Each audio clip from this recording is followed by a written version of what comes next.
geniuses that are also very strong people representing labor. We love labor. We love these guys. I also want to recognize the industry leaders here to sign the pledge, and this is a pledge that's going to be a very important pledge to the country and to their companies also. They benefit also very substantially, including President of Google, Ruth Porat. That's a good company. That's big stuff. Google, that's, it used to be U.S. Steel and things like that. Now it's Google and other places. President of Meta, Dina Powell, who was with me. Dina Powell was with me for a long time, and I called up Mark and I said, congratulations, that was a good hire, right? That was a good hire. She's fantastic, and her husband is fantastic. He's a great senator, and he ran in a place called Pennsylvania, and he ran against somebody that was very tough to win. It was very, very tough to win, and he won pretty easily, actually. People were shocked. I wasn't. You and I weren't surprised, were we? But he's a spectacular man. President of Microsoft, Brad Smith. Thank you, Brad. It's good to see you. Microsoft is unbelievable. COO of OpenAI, Brad Lightcap. Brad, where are you, Brad? Brad, you're so young. Look at how young. I think you have to be young in that world, perhaps. Thank you, Brad. CEO of Amazon Web Services, Matt Garman. Matt, thank you, Matt. Very well. Say hello to my friend, right? Doing a good job. CEO of Oracle, Clay Mooskwerk. Mooskwerk. Is that fairly good? I don't know. I'm not sure. I usually don't, I just go right over it and I say, Mooskwerk. But how are you? Thank you very much. Appreciate it. I give you a hard job. It's a hard name. You did good. You did well for the difficulty of that name. That's right. I think so. Thank you very much. And Gwen Shortwell, of XAI, another real leader. Thank you very much. Thank you. Thank you very much. Appreciate it. And say hello, right, to a special person. The last administration, their allies in Congress gave us the worst inflation in, I say, the history of our country, but they say 48 years. So I'll take either one. It doesn't matter. The press gets very upset when I say in the history of our country. They get very angry about it, actually. They say it was only 48 years. I say, in some ways 48 years sounds worse because it's very specific. But it sounds a little worse. But either way, take either one. And the ruinous energy policies were a big reason why many working families' utility bills increased more than 30% during the Biden administration, the worst administration in the history of our country. That's why on day one I declared a national energy emergency. We had no choice but to do that, and signed an executive order to dramatically accelerate construction of new energy infrastructure, which we are doing at record numbers, and we're rapidly bringing down those costs, very rapidly. We inherited a mess. I say it all the time. We inherited a total mess, and in many cases we've fixed it, but we're fixing it, and we'll always be fixing it. We're going to make it better and better and better. Many Americans are still concerned that the massive energy demand from AI data centers could drive up their electricity bills in the future, and we understand that. By 2035, energy demand is expected to more than triple. Can you believe it? A lot of it is AI, and it's also all these big plants that are being built all over the country. They're coming in from Canada and Mexico, from Germany, from Japan, from South Korea. They're all coming here to build cars again. We lost 54% of our car industry because we had presidents that, honestly, on trade and business, they didn't know what the hell they were doing. I could say the same thing for the chip industry. We lost the chip industry, but it's all coming back. You could have stopped it so easy. All you would have had to do is put a charge or a tariff on. If you wanted to leave the United States, that's fine. You can go to Taiwan or anywhere you want, but if you're going to make your product and sell it back in here, you're going to pay 100% or 200 or 300% tariff, and nobody would have ever left, but they missed that opportunity. But it's not going to matter now because it's all coming. They're all coming back. By 2035, energy demand is expected to more than triple. Under the Ratepayer Protection Pledge we're signing today, the big tech companies are making 5 important commitments to keep utility prices down for American consumers.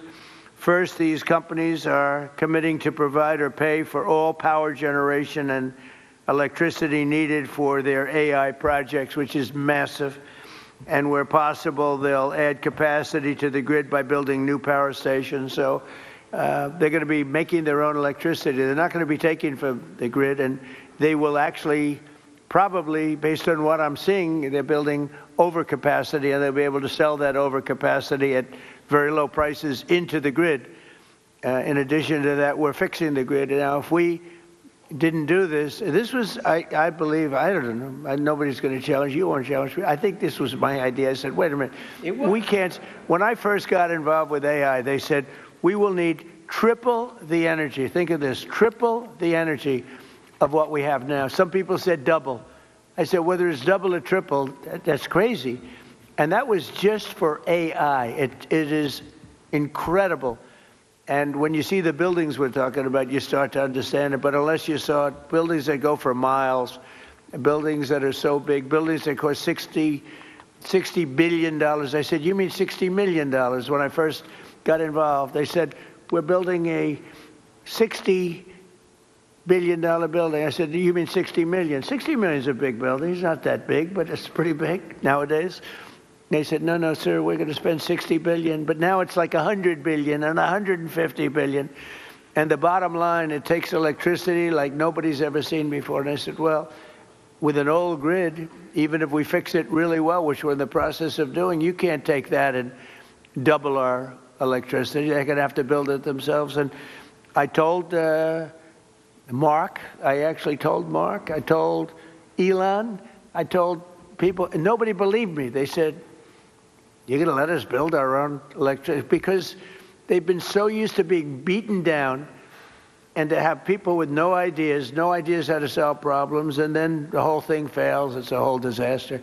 I said, no, I'm serious. And in one case, they submitted plans, and they didn't do what I told them. And when I called them, I said, why don't you have your plant here? We thought you were kidding. Are you serious? You really?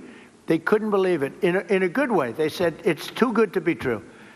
And I said, no, it's not. And here's the other thing. You'll have your approvals within 2, 3, or 4 weeks. It used to take 20 years to get it prior to rejection. So in other words, you go 20 years prior to rejection. They'd vote. I've known many plants where they've been, I knew people, they started off young.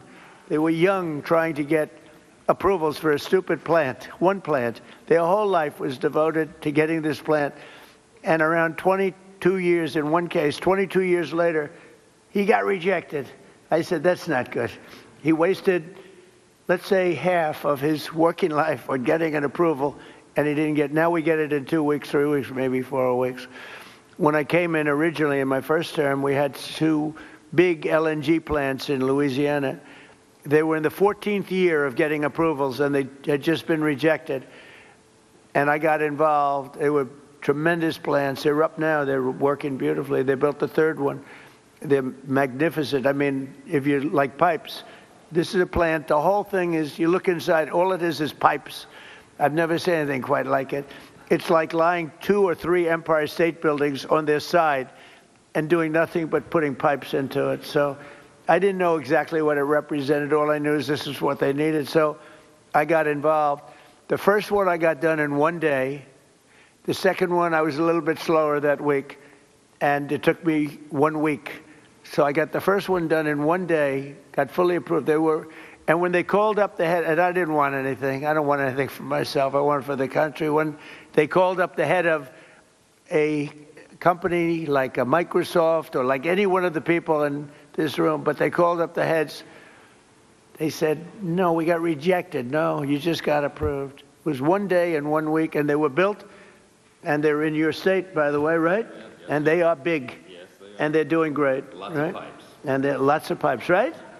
That's all I noticed. I said, I've never said anything like that. Anyway, so for these companies committing to provide or pay for all power generation electricity needed for their AI projects, where possible, they will add capacity to the grid. They're going to be adding a lot of capacity, and I think it's going to be really, and I've seen some power plants. I'm actually more interested in the power plant than I am in information. I said, where do you make the money for this? They said, information. I said, okay, that's good. That's got to be a lot of information, though, right? And it's turning out to be true. David, it better be true, because you got a big bet. This country has a big bet on it. But it's incredible what they're doing and what they're coming up with. Second, they'll cover the costs of upgrading existing power delivery infrastructure and their energy demand as it requires further investment. So they'll be upgrading existing power delivery infrastructure. They will, third, negotiate separate rate structures with utilities to clearly and cleanly assign them to the costs of new capacity investments and commit to paying even if they do not end up using all of that electricity. They're going to make a commitment. So we're going to have a situation where you're not going to have increased electric bills for homes that are in the area or even outside of the area. And fourth, they'll invest in the local communities where they build and operate, provide workforce development and jobs for skilled Americans like those with us today. We have great skilled people, electricians, engineers, HVAC technicians, server and network technicians, power plant workers, plumbers, welders, and many others, all people that I've hired. All my life I've been hiring you guys, and you've done a great job. I built a lot of buildings, a lot of good ones. And finally, they will use their infrastructure to contribute backup power to local grids during times of need. So they're going to have a lot of backup power. We're going to have a lot of excess. Basically, we're building massive amounts of electricity, and you're not paying for it at all. And the companies want to do it because this way they can, otherwise they couldn't build. I mean, the option really was not about cost. It was about there's no way of possibly taking the old grid and doubling it in a matter of months or years. So in short, America's largest and richest tech companies will be funding a colossal expansion of U.S. energy. We'll have, I read where China is building tremendous energy. I know, you got to respect it. But we're building similar amounts. We're building what we need, and we're building it through the private sector. We're building it through great companies. And I've seen some of the plants that these geniuses, they are real geniuses, are showing. And I say, wow, that's really great. You're really doing things in terms of technology with electricity that, frankly, the standard, wonderful power companies probably aren't going to be getting there. Maybe as you build them, they'll be start. But some of the plants that I've seen, Dina, are absolutely unbelievable. So they're going to be producing massive amounts of electricity and energy. The grid, so the American consumers aren't going to have to even think about it, and your electric costs are going to be going down. Now, unfortunately, it'll take a little time to get there, so they'll say, well, you know, I don't know who's going to follow me, but whoever is going to follow me is going to have some big advantage. You know, it happened with Biden where we got a lot of approvals for things, but they take statutorily a year or 2 years. And I got one on medicine that was good, not as good as favored nations, which we just got. That's 80 and 90% drops, okay? Nobody's going to believe it. But I got one on various medicines, and it was good, but it doesn't kick in for 2 years. I said, I hope I win this election because I'm going to get so much credit. And the election was rigged and stolen. And he stood up there one day getting credit. He didn't even know what the hell he was talking about. He got the credit. He was talking about how he did this, and he had no idea what he was talking about, but we were the ones that got it. And I hate that. So this is going to happen again because somebody's going to be getting a lot of credit into the future. But this is really the pretty current future. This is going to go very quickly. This is going to happen almost immediately. The United States is leading the world in AI by a lot. We're leading China. We're leading everybody by a lot. Without this, you wouldn't even, I don't think you could build, Brad, you couldn't build a plant. Right? Without this, I don't think you could, you'd have to rely on the grid, and you wouldn't be able to do that. So the United States is leading by a lot. We're leading everybody. And it's not only, other countries are very much into it. They all want it.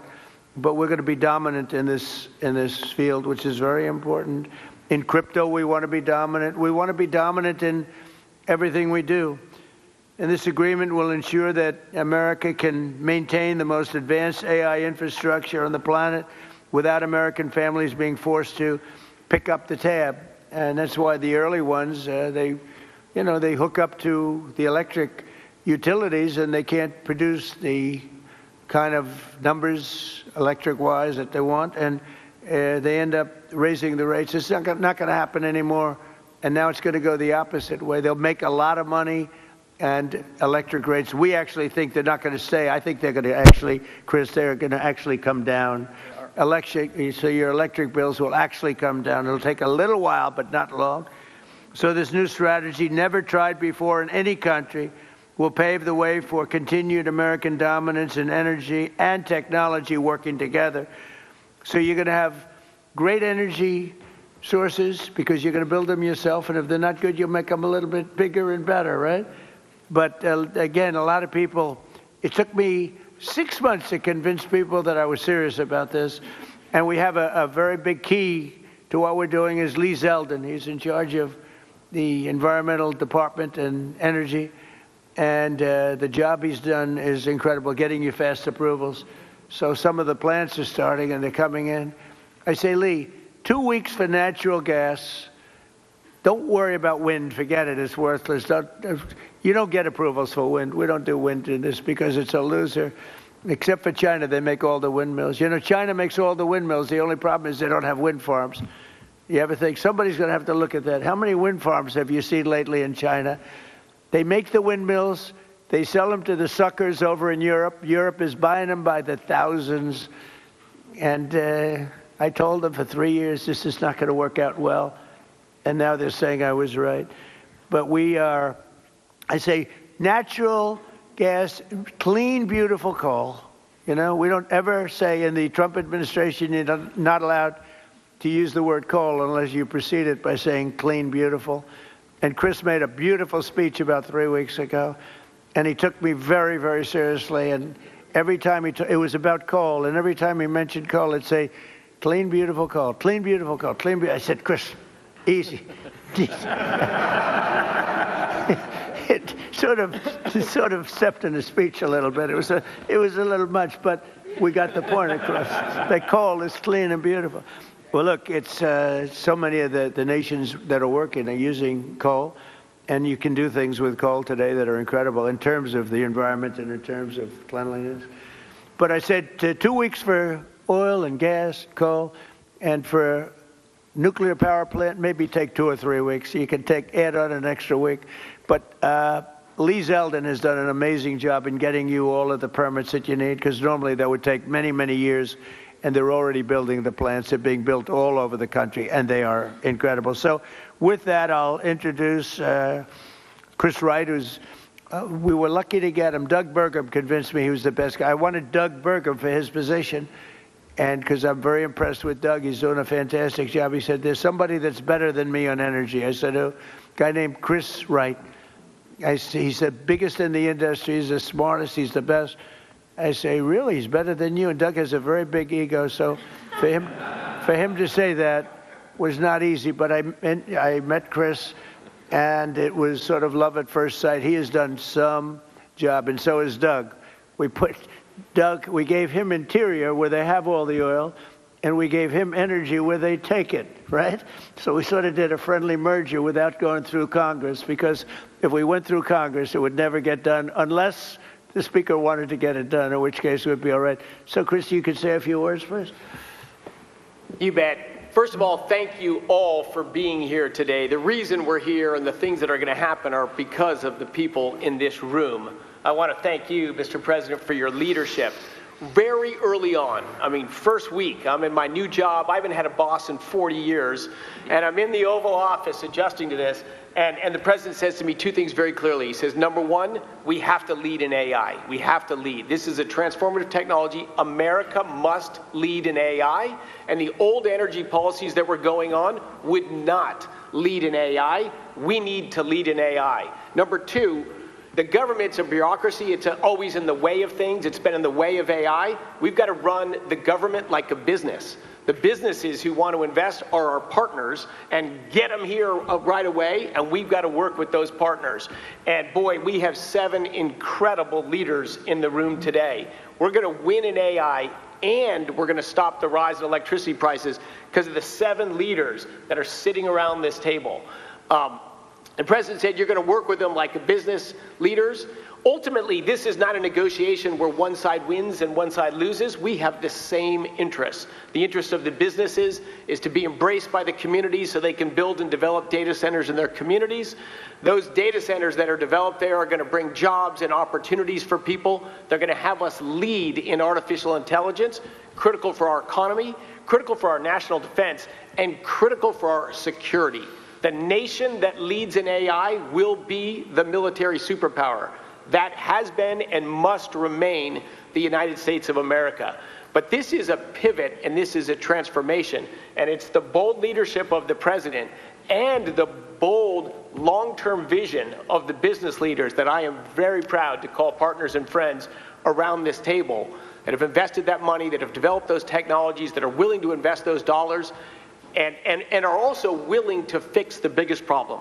We had 30% electricity price rises during the Biden administration, and we shrunk our amount of available dispatchable electricity.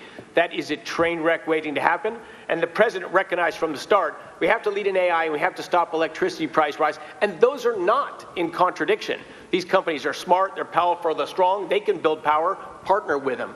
And that's exactly, all of them embraced it, all of them have spent money to these noble causes. And as we heard, a number of states that have partnered with the people on this table have announced multi-year rate freezes. Indiana's the leader now and the first one filing for a rate reduction.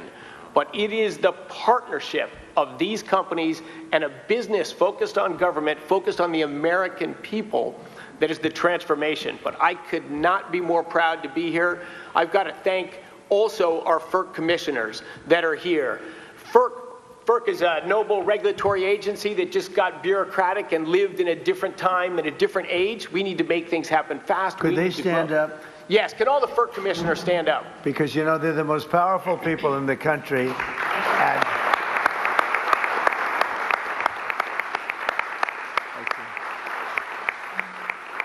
I have had more people say, do you know FERC?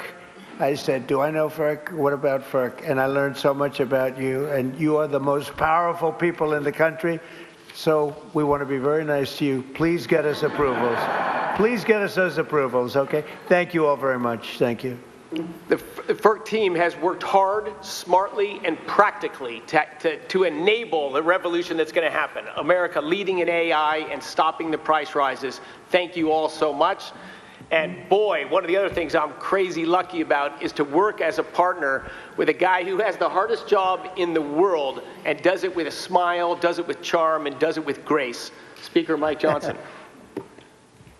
Well, thanks so much, Mr. Secretary. Thanks to you all. It's a great honor to be here with the leaders of tech and industry, the FERC commissioners. They are so very important, and all these folks who help all this happen. Look, only President Trump has the gravitas to be able to assemble the leaders of all these great companies in one room, and also to conceive of an idea like the Ratepayer Protection Pledge. This is an idea whose time has come. I think it's going to be so well received around the country because, let's be honest about it, there are concerns that people have had. There's a lot of misinformation out there, Mr. Secretary, about the rise in energy demand and what that's going to mean for our communities. So it is so meaningful to have leaders, the titans, to come in and say, everybody be calm. This is going to be great. It's actually going to be better going forward. Not only is America going to stay on top and lead and be the strong superpower that we are, we're going to continue to lead on AI. We're going to continue to make the communities better. I'm in the state of Louisiana. A lot of this is happening in Louisiana, Mr. President. It's not just a bunch of beautiful pipes. It's also data centers. Meta's doing a big one. And, of course, Amazon's working in Louisiana, and Stack, and so many of the other companies.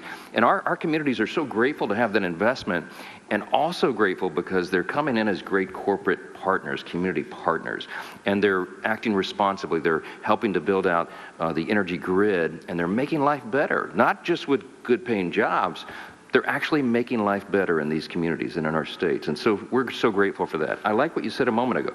This is a win-win-win across the board. You have everybody who's come to the table in good faith under the leadership of this extraordinary president to make this happen for the country. It's at the perfect time. Trust is not given by communities and local stakeholders. It's built over time. And I think this pledge is a huge part of building that important foundation for the future. America's back, Mr. President. I'm so excited about that. Excited to be a part of this. Thanks so much for letting us be it. Yeah. I think we'll go with John. Is that all right? John Houston? Thank you, Mr. President. In places like Ohio, this is a very, very big deal.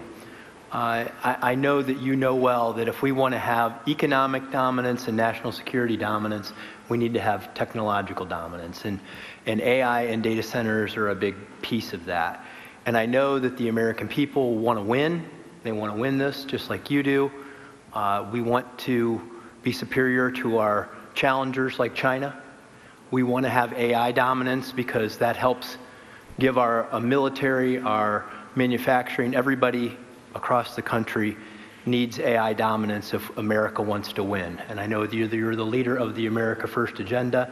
You want America to win. But so do the people in places like Ohio, but they're concerned about energy prices, right? They know that they like those folks out there, the construction trades that build these, the plumbers, pipe fitters, HVAC, electricians, the people that build the power plants, the laborers, the boilermakers. Like, these are working people in places like Ohio that do amazing work to build the data centers, to build the power plants, but people just are worried about their energy prices. And what you're offering today with this roundtable with the Ratepayer Protection Pledge, Mr. President, is great leadership because this solves the problem that people were worried about.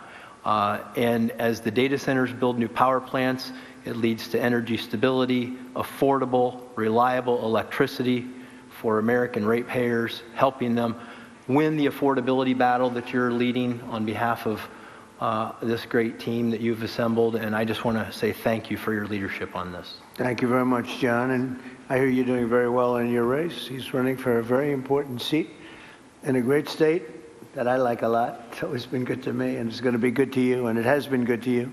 So good luck with that. Okay? Thank you, Mr. President. You're going to do good. Michael, please. Thank you so much, Mr. President. You have been talking about this issue beginning as early as the campaign. In July, when we released the AI Action Plan, this was a focal point of the speech you gave. Talked about it again at the State of the Union. So this is a culmination of this idea that you've been working on for quite some time. And the key to all of this is that American AI leadership should never come at the cost of hardworking Americans' ability to pay their electricity bills. And frontier AI that all of these great companies work on every day, along with the data centers that underlie them, are going to accelerate scientific discovery. They're going to unlock economic efficiencies. They're going to enable entire new industries to support the prosperity of all Americans. And to continue to lead in AI, these great companies need to make new data centers. We need new fabrication capacity. We need new manufacturing facilities, and we need new power plants to be able to do all this great work. And today, through this pledge, we are challenging all these companies to think bigger when it comes to data center construction by identifying ways that we can drive down the overall electricity cost, to ultimately strengthen grid resilience, and to create more American jobs in the communities that choose to build all of these data centers.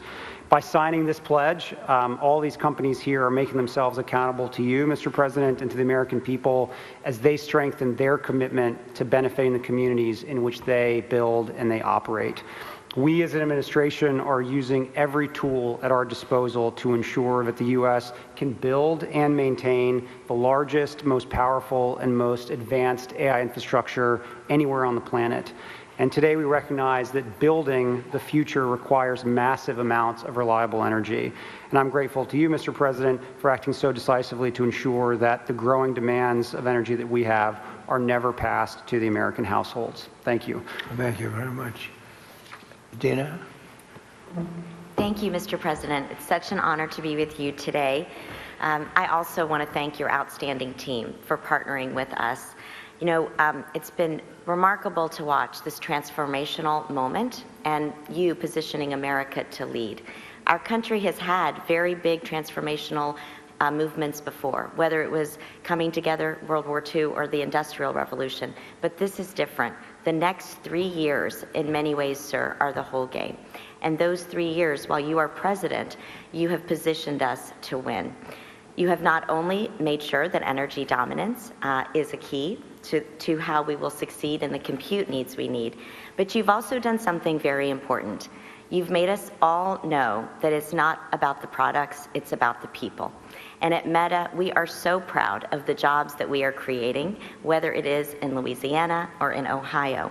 So proud that it's not just extraordinary engineers, it is pipe fitters, it is welders, it is electricians. And I'm particularly proud today to announce that partnering with Senator Moreno and Senator Husted, we have launched a pilot in Ohio to train fiber technicians, some who are in this audience actually today, a very important skill set needed to build data centers.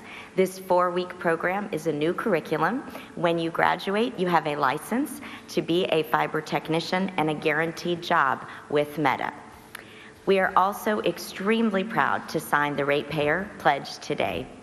Also, in Louisiana, as the speaker just said, we have been able to lower the costs of so many Louisiana payers, energy payers, an estimated $650 million over 15 years.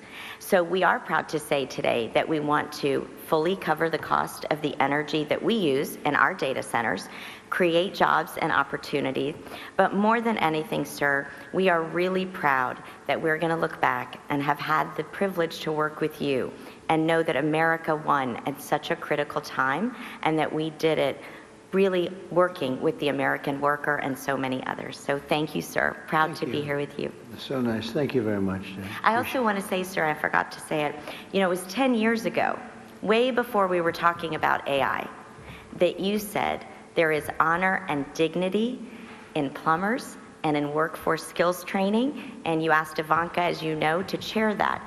10 years later, we could not have imagined how much we needed all of those jobs and those programs, and you marshaled the entire government to do it.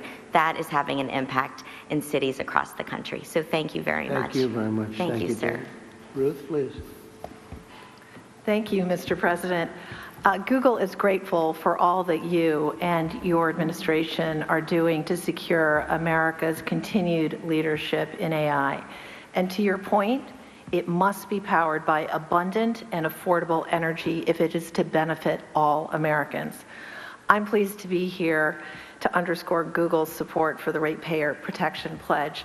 We're committed to assist in all of your work to support American households, American businesses in this exceptional era of innovation. So 4 brief points how we will deliver on this for Americans. First, adding to energy capacity. Consistent with your call to build, bring, or buy energy, we will meaningfully invest across America to bring new energy online, as you have stressed so frequently, to deliver the self-sufficiency that is core to this pledge. In Texas alone, we've contracted to add more than 7,800 megawatts of net new energy generation and capacity to the grid as we grow our data center footprint. And very much to your point, we're committed to continuing to invest to add capacity where we build. And to that end, we will very shortly close on an acquisition of Intersect Power, which is going to enable us to build data centers right next to those new additional power generation capabilities where possible.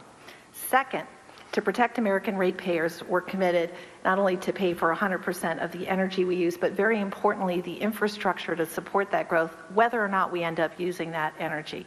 And I think one example that brings that to life, I recently had the privilege of being in Arkansas with Governor Sanders, and our energy partner there, Entergy, announced that Google's investment covers the full energy costs associated with powering our data center, which contributes more than $1 billion back to Arkansas customers to reduce their electricity costs. I think this is precisely what you were saying we need to do more of, and we're committed to doing that. Third, I get very excited about the topic of workforce development, very much to your point, and the important topic of job creation. Every one job that we create in a Google data center gives rise to an additional 9 jobs in the communities in which we are building that data center. Those are high-skilled construction jobs, electrician jobs, represented by so many of the amazing people here today. It's also jobs across the community, in schools, in restaurants, with small businesses. And we announced, in fact, last week that we're providing free AI professional training for all small businesses across America. And given the clear need for electrical workers in America, we're particularly proud of the work we've led to create an electrician training program. And we're committed to train 100,000 electrical workers and 30,000 new apprentices across the country. On top of that, we're excited about significantly growing these programs. We've heard the pledge. Finally, Mr. President, as you said, the American grid needs to be more resilient, and so we're investing here as well. Two quick things. We pioneered demand response with data centers, so we, with technology, will move workloads out of the way during extreme weather events to make room for the community. And second, we're applying AI itself to the grid to increase capacity in the grid. So again, I want to thank you. I want to thank you all for convening us. The benefits from AI, responsibly delivered, are immense for America's businesses, for America's communities, and for its citizens. Thank you again for your leadership on this very important point. Thank you very much. Doing a great job. Thank you, sir. Gwen? Mr. President, I want to thank you for your... Thank you, Brad. I want to thank you for your leadership. Because of your work on this issue, I'm confident that we will win the race with in AI with China and succeed in delivering inexpensive, abundant electricity for the American people. As you know, XAI builds huge supercomputers and data centers, and we build them fast. Currently, we're building one on the Tennessee-Mississippi state line. As part of today's commitment, we will take extensive additional steps to continue to reduce costs of electricity for our neighbors. Mr. President, we want to be on your team to deliver a big win for the American people. XAI will therefore commit to develop 1.2 gigawatts of power as our supercomputer's primary power source, and that will be for every additional data center as well. We will expand what is already the largest global megapack power installation in the world. The installation will provide enough backup power to power the city of Memphis, and more than sufficient energy to power the town of South Haven, Mississippi, where the data center resides. We will build new substations and invest in electrical infrastructure to provide stability to the area's grid. We will build state-of-the-art, we haven't talked about that yet, but this is actually quite important. We will build state-of-the-art water recycling plants that will protect approximately 4.7 billion gallons of water in the Memphis aquifer each year. And we will employ thousands of American workers from around the city of Memphis on both sides of the Tennessee-Mississippi border. We will also commit to deploying our AI technology to make people's lives better, creating a period of abundance where electricity becomes cheaper and people have access to the best goods and services humankind has ever seen. Finally, Mr. President, we commit to take these efforts into orbit. We are currently designing orbital data centers powered by the nuclear reactor in the sky. Launching supercomputers into space will mean even more energy on Earth, as all the power plants that we're building now and power sources we've built will be available to the communities instead of the data centers. I've been in the space industry for nearly 40 years, sir, and I have never seen things move more quickly than under your administration, so thank you for that. Mr. President, you've been strong and clear about building AI that benefits Americans and benefits American values, including demanding that AI is consistent with American values. In July 2025, you signed an executive order directing agency heads to support only those AI models that prioritize truth-seeking and are ideologically neutral. We fully support that order, and we're fully on board with the Ratepayer Protection Pledge, and I'm really excited to be here. Thank you so much for your commitment. Thank you very much. Thank you. Would anybody like to say something? We're finished with the official speakers, but we have the most important people in the room, and great people, political and otherwise. Would anyone have anything? Please, Darrell. Perhaps as the California representative here, I can tell you how excited I am about your proposals. First of all of you have major presence in California. And not long ago, I visited the largest site of one that's not here today, Apple. It's in Reno, Nevada, Mr. President. It is 1,700 acres. It goes on, as you said, forever with buildings. It is doing a great job. It is one of dozens. Most of you also have centers being put up in that same neighborhood just outside my state of California. The reason they're there is the availability of power.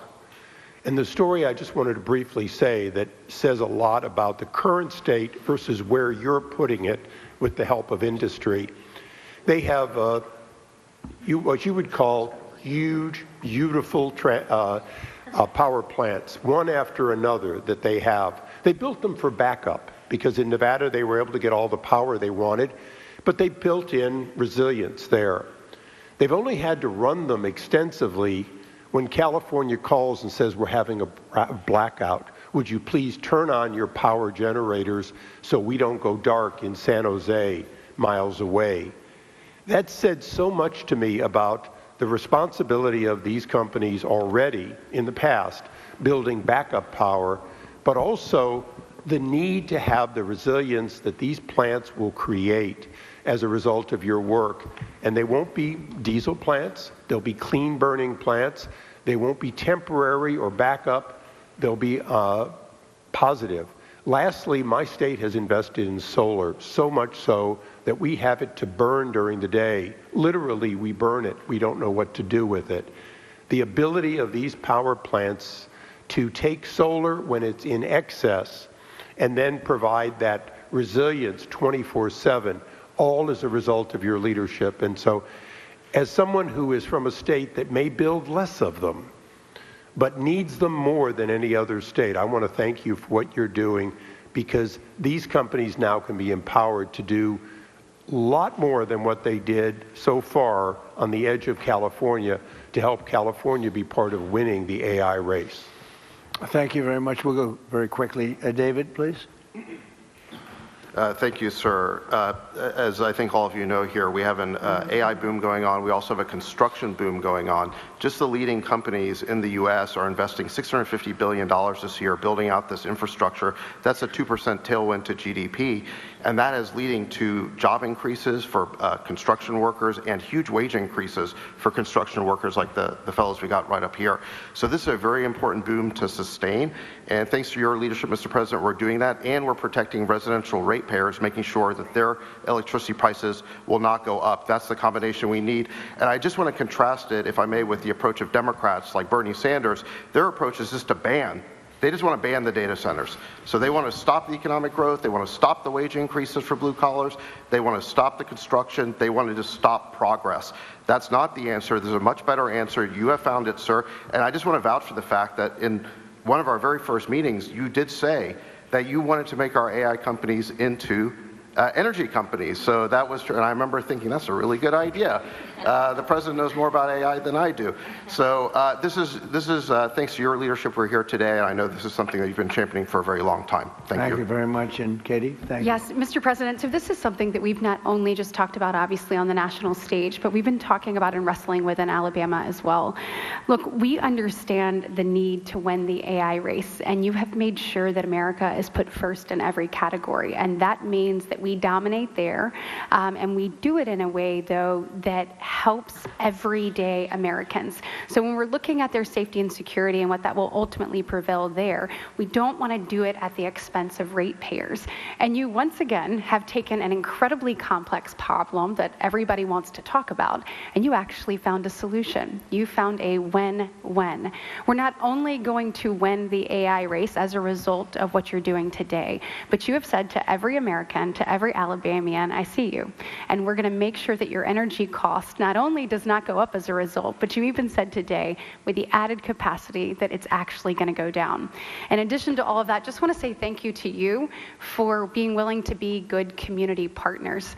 That's what makes all of this work. So the communities that you will ultimately reside in, you are saying we want to build you up in every sense of the word, giving you greater opportunity as a result of this pledge today. So, Mr. President, thank you for making sure that Americans were put first, and that this progress is not at their expense, but is rather at to their benefit. Yep, that's right. Very quickly, Derek. Mr. President, I have to tell you something. You're the only person in the world that can put together this coalition. You are the only person in the world. I hope the American people understand what we're talking about here today. You're meshing high tech with the hammer. You're putting these guys with the hard hats with the 100-pound brain nerds, and that's gonna be the future. Sorry, I love you guys.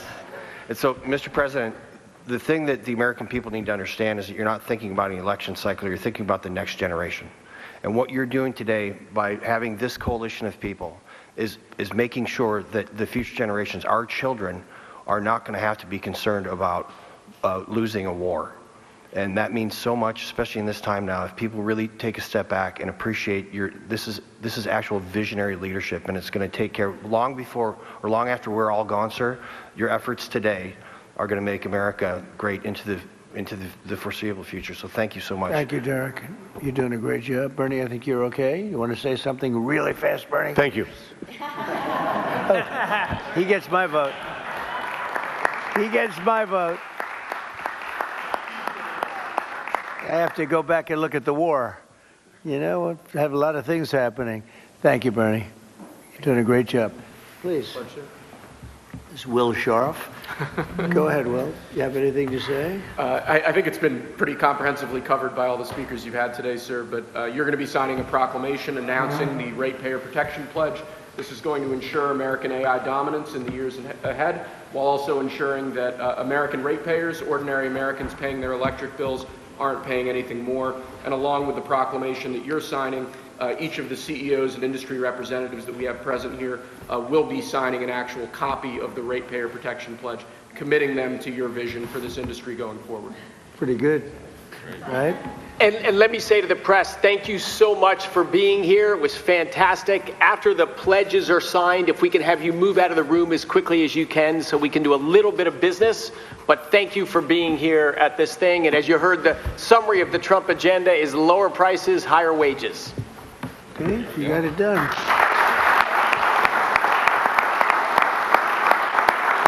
That's a good one. It's a good one, Undertaker.